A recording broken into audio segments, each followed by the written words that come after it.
Hoy, en Lo Marginal en el Centro, analizamos las complejidades científicas y sociales a las que se encuentra nuestro planeta debido al cambio climático y las causas y consecuencias de este fenómeno global que ha transformado nuestro planeta quizá de una forma irreparable.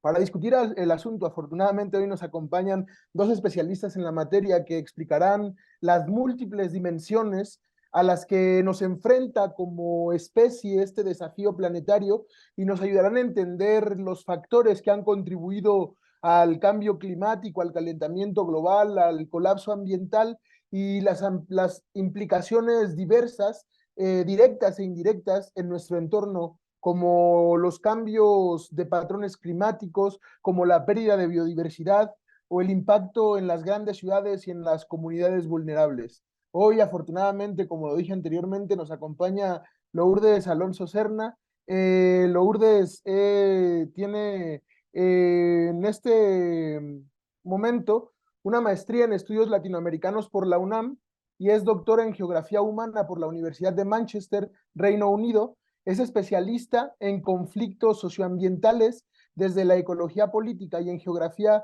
de las energías renovables, con especial énfasis en México y en América Latina. Es profesora e investigadora de la Universidad del Mar. Buenas noches, Lourdes, gracias por estar aquí. Muchas gracias por la invitación, es un gusto. Y no, desde luego el gusto es nuestro, pero también vuelve a nosotros, vuelve a Lo Marginal en el Centro, Citlali Aguirre Salcedo. Ella es candidata a doctora en ecología en la Universidad de Umea en Suecia, es maestra en ciencias biológicas por la UNAM y especialista en restauración ecológica y cambio climático. Citlali, gracias por estar de vuelta. Buenas noches a todos los escuchas de Canal 6 y Lo Marginal en el Centro. Buenas noches. Cuando planteamos el programa, caímos en cuenta de que la cuestión del colapso ambiental está empañada fuertemente por un desconocimiento, mucha desinformación y también al mismo tiempo una renuencia a aceptar la realidad apabullante del cambio climático y del colapso ambiental. Por tal cuestión, quisiera comenzar contigo, Lourdes, preguntando si el colapso ambiental es cierto, si tiene implicaciones humanas y el impacto que está teniendo sobre nuestro planeta. Claro que sí.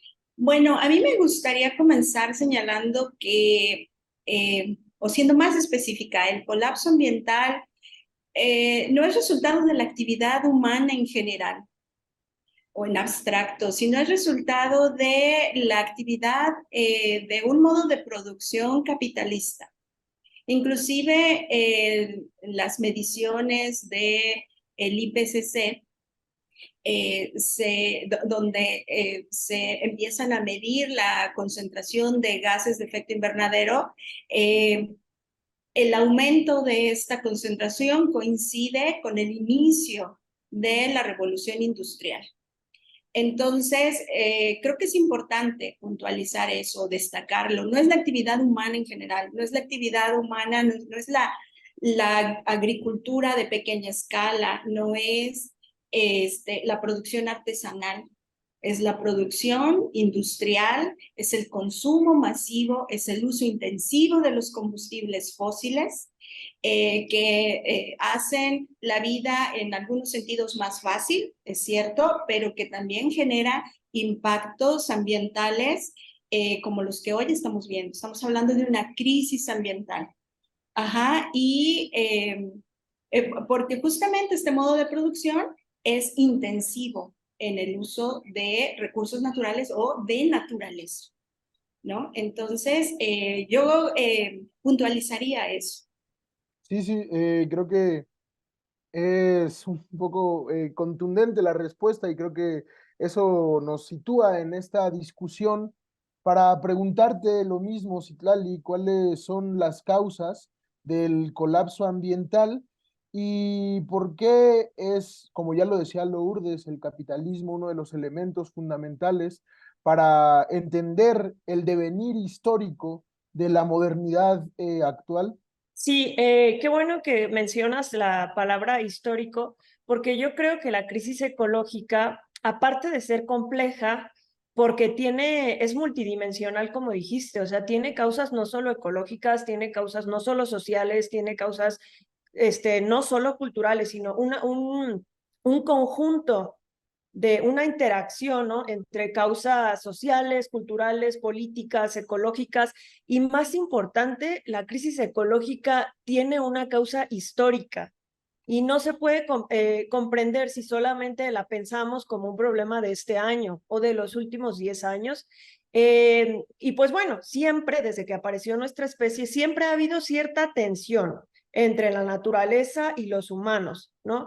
Pero así a nivel de cierta tensión, ¿no? De esto hay evidencia en estudios paleoclimáticos, paleobotánicos, de algunos estudios antropológicos también, pero también hay suficiente evidencia que demuestra cómo esta crisis ecológica se creó en el colonialismo, o sea, en los principios del capitalismo, y de ahí vino creciendo conforme se ha venido desarrollando el sistema capitalista en los últimos años. Si tú ves información, si tú monitoreas la deforestación, vas a encontrar la misma tendencia. Si monitoreas el incremento en los gases de efecto invernadero, como decía Lourdes, empezaron a incrementarse, se dispararon a partir de la revolución industrial.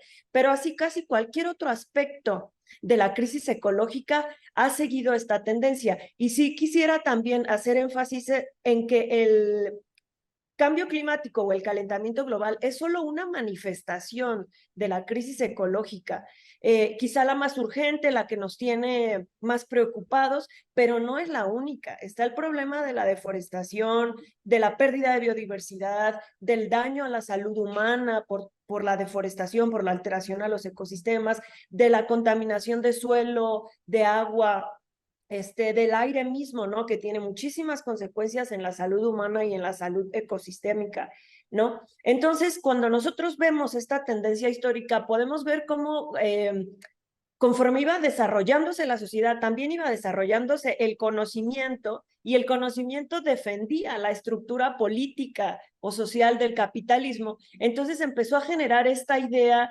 estas corrientes o posturas filosóficas de que la naturaleza era un objeto creado y puesto a disposición de la humanidad. O sea, que los ríos existían para ser navegados por los humanos, ¿no? O que alguien había puesto a los bosques y a la naturaleza en general para servir al hombre. O sea, que la naturaleza es un objeto susceptible de ser explotado. Y entonces así se justificaba que las potencias europeas del siglo XVI-XVII pudieran ir sin problemas a América y adueñarse los recursos, adueñarse a la gente, a los humanos, que también somos parte de la naturaleza, y pues hacer de las suyas, ¿no? Literalmente repartirse a la naturaleza desde que empezó el colonialismo hasta la fecha, aunque ahora la forma es distinta, ¿no? Ya no es tan física, ya no es tan físico el colonialismo, pero todavía existe con la extracción con todo esto que hay respecto a los países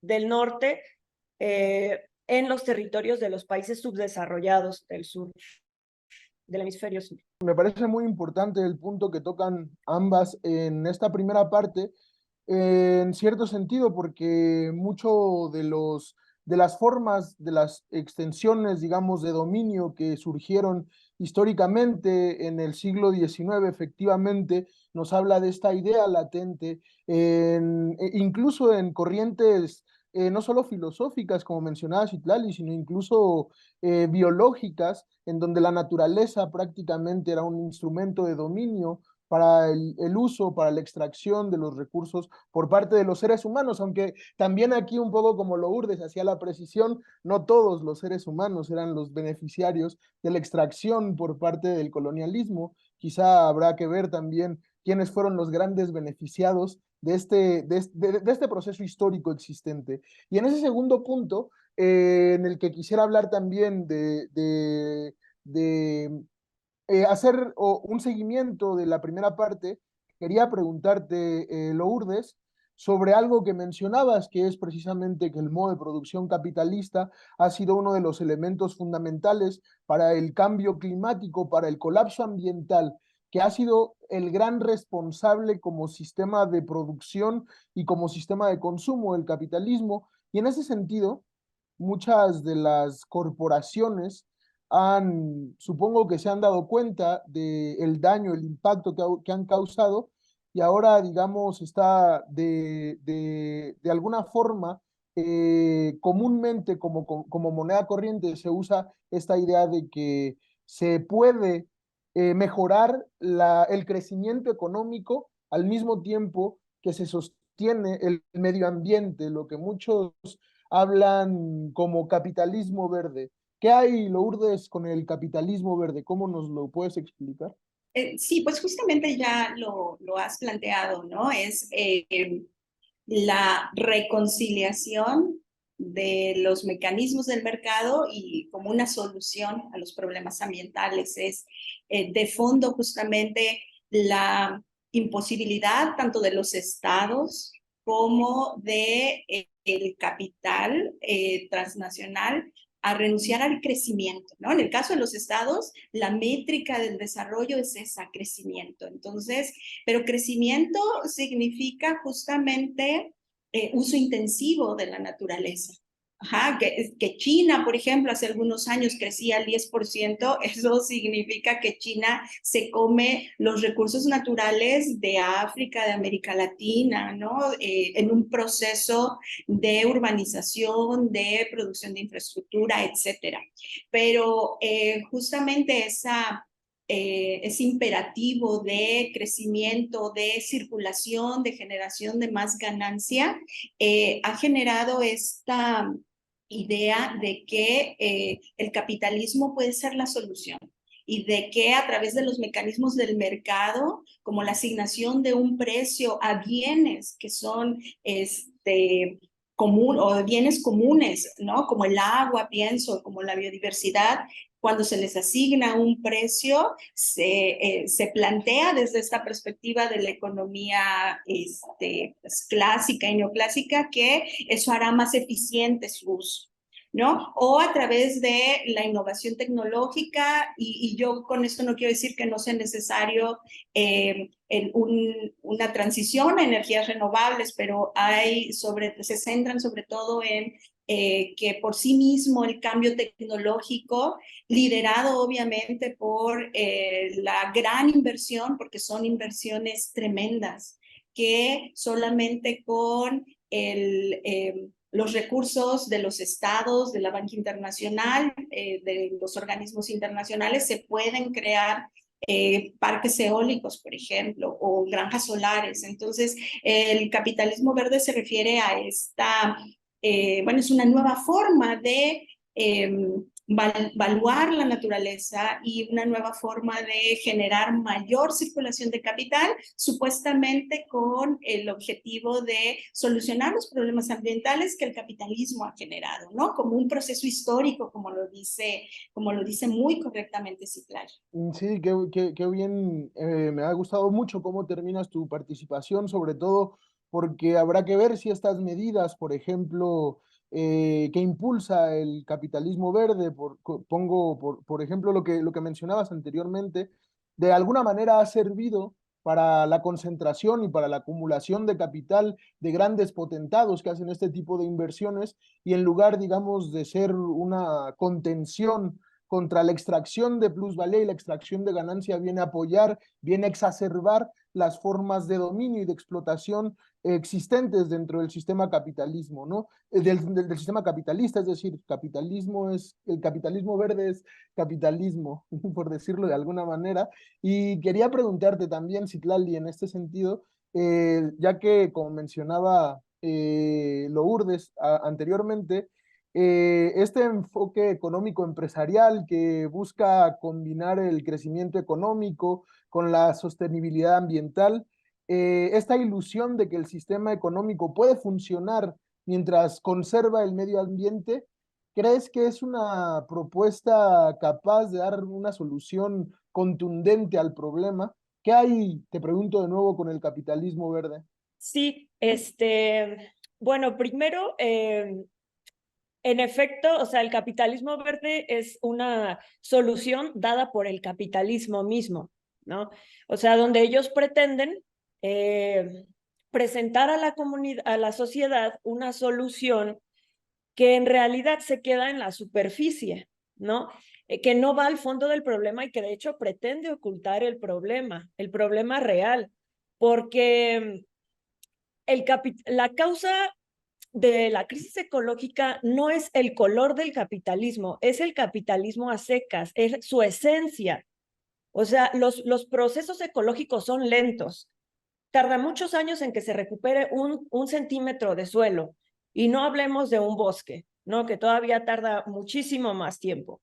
Pero entonces viene alguna compañía y en un año ya prácticamente desecó más varios centímetros de suelo, ¿no? O sea, se requiere tiempo y además se requiere orden, porque en la naturaleza, como dicen por ahí, no hay tenedor libre, no hay posibilidad de ir a servirse como si los recursos fueran ilimitados, porque los recursos no son ilimitados, los recursos son finitos.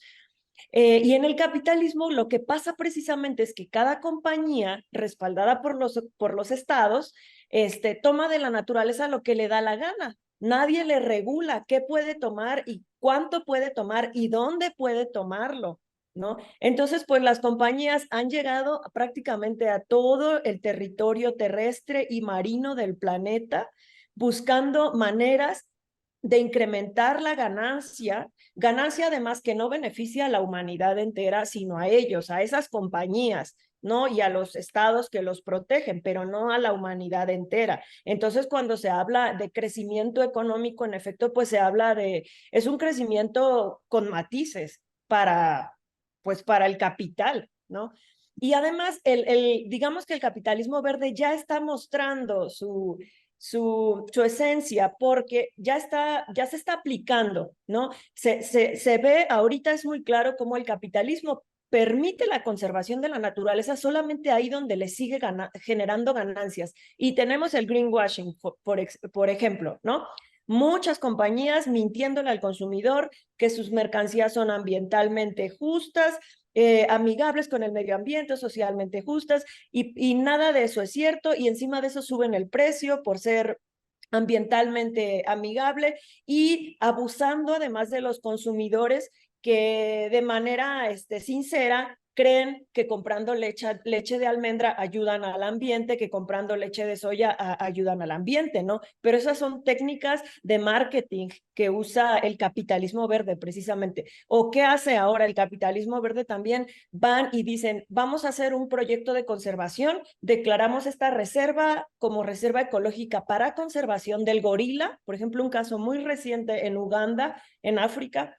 Entonces llegaron, convirtieron los bosques en un territorio de conservación del gorila y para el turismo.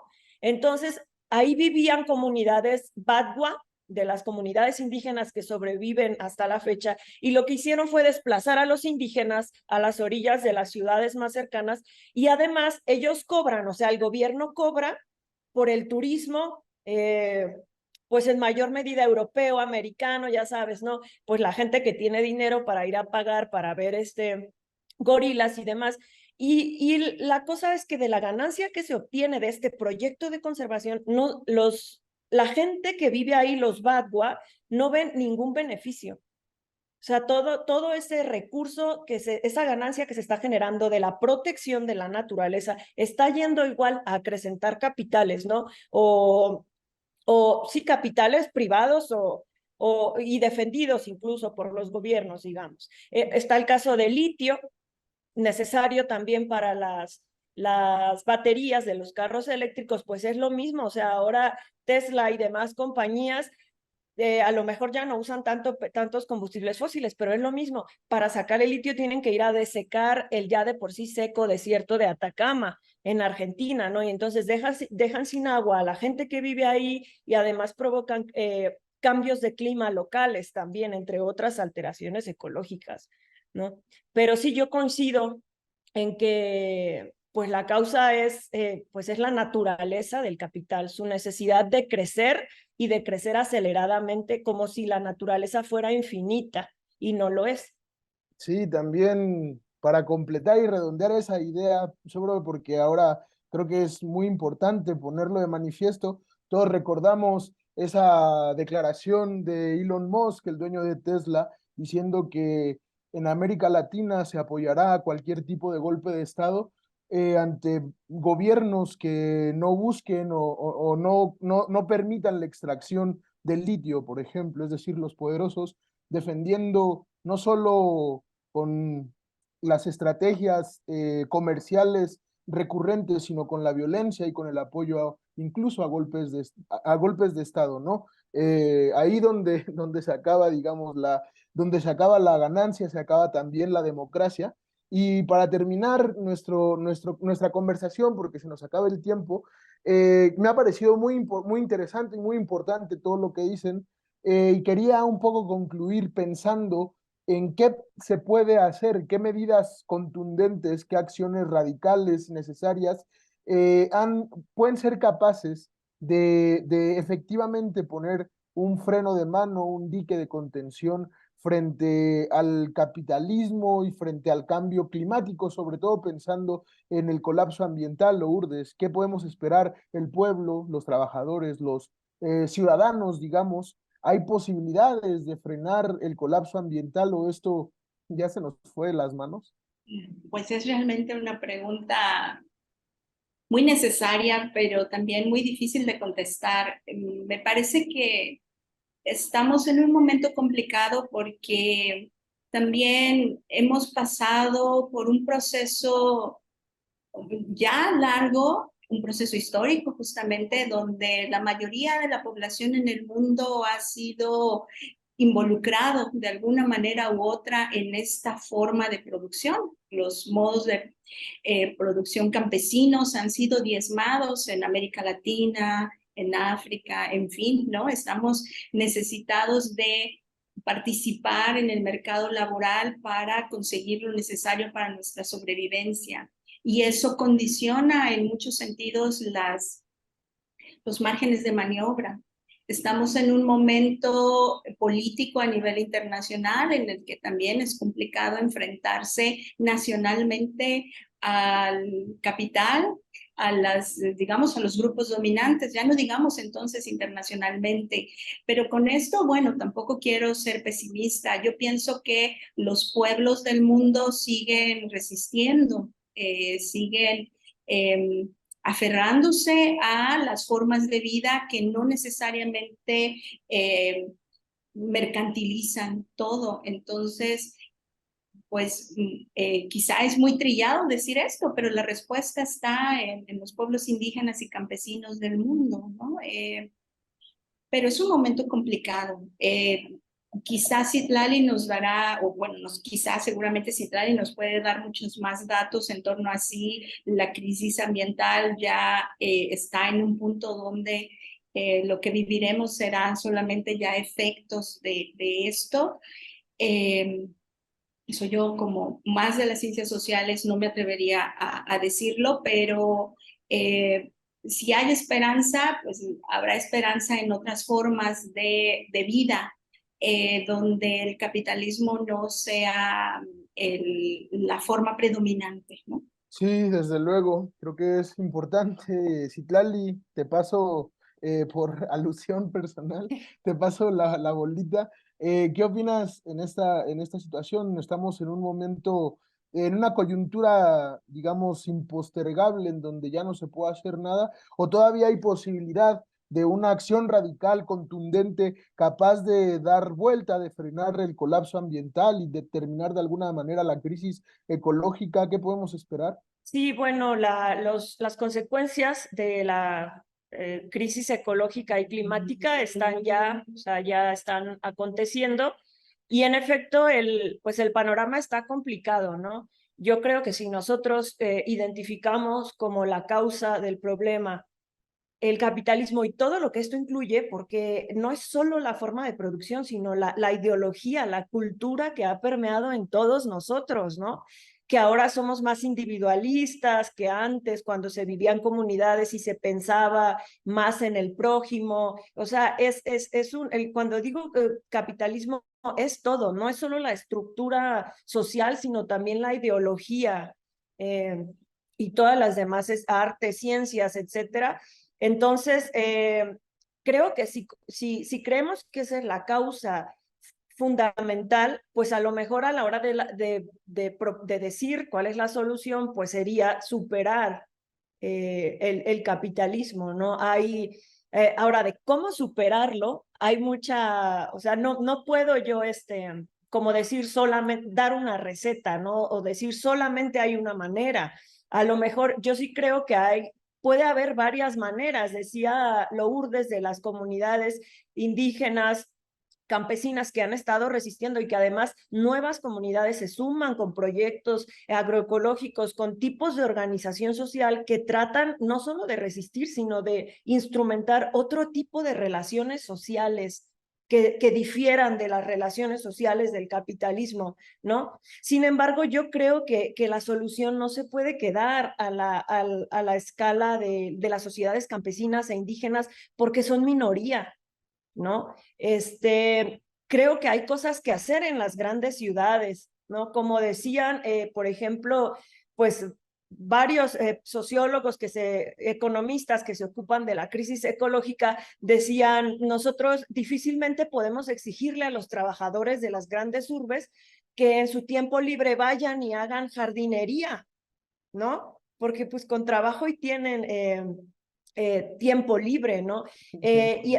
Pero sí creo que plantear ahorita una superación del capitalismo sería muy precipitado y muy irreal, honestamente.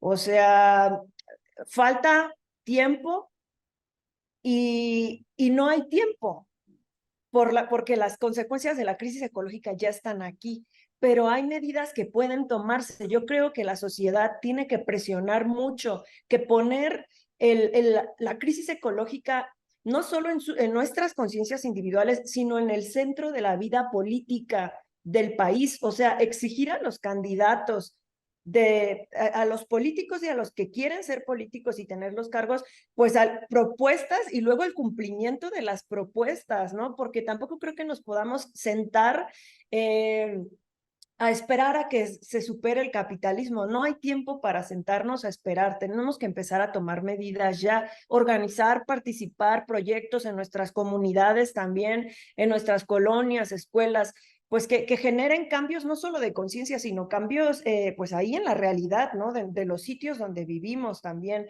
sin perder de vista pues que digamos que la solución final estará pues cuando cambie la esencia del problema, ¿no? Más adelante. Pero sí creo que hay que empezar a hacer cosas, hay que empezar a cambiar como individuos, pero más que las medidas individuales, yo creo que las medidas colectivas, las medidas que vienen pues desde grupos más grandes de la sociedad o incluso desde el gobierno, como son de mayor escala, podrían tener mayores efectos, al menos, por ejemplo, en la mitigación de cambio climático, ¿no? Que se requiere recuperación de los ecosistemas que absorban los gases de efecto invernadero. Entonces, pues es compleja, o sea, también la solución es multidimensional, como lo decíamos sobre la causa, ¿no? Pero, pues, o sea, no hay de otra, hay que empezar a buscarle, ¿no? Y a tomar soluciones, bueno, a presionar para Sí, que sí. haya soluciones a escala pequeña y a gran escala. Sí, creo que desde luego es muy importante pensar en esta microescala y en la macroescala, sobre todo porque frecuentemente una de las grandes estrategias de los gobiernos para hacer creer, dar la ilusión de que se está combatiendo el cambio climático son estas cuestiones como dejar de usar popotes o usar cepillos de diente de bambú mientras Coca-Cola envenena nuestros ríos o mientras las grandes empresas pues terminan por moldear este mundo de alguna manera inhabitable, ¿no? Pero para terminar nuestro programa, simplemente quiero hacer énfasis para dimensionar el impacto que el cambio climático ha causado en nuestro planeta en los últimos años, simplemente dar un dato, porque creo que es terrible que, por ejemplo, y que no solo atenta contra el clima, sino contra la vida, sobre todo y fundamentalmente, que quizá sean conceptos que no se puedan distinguir, pero por lo menos desde 1700 a la fecha ha habido una declinación global de un 64% en la población de mamíferos, aves, anfibios, reptiles y peces, lo cual creo que es una alarma, un aviso de incendio ante la posibilidad de un colapso ambiental de magnitudes planetarias. Es tiempo, como decíamos, de tomar acciones contundentes. Muchas gracias, Citlali, por asistir. Muchas gracias, Lourdes. Gracias a todos los que nos sintonizan en la transmisión. Nos vemos en próximas emisiones de Lo Marginal en el Centro.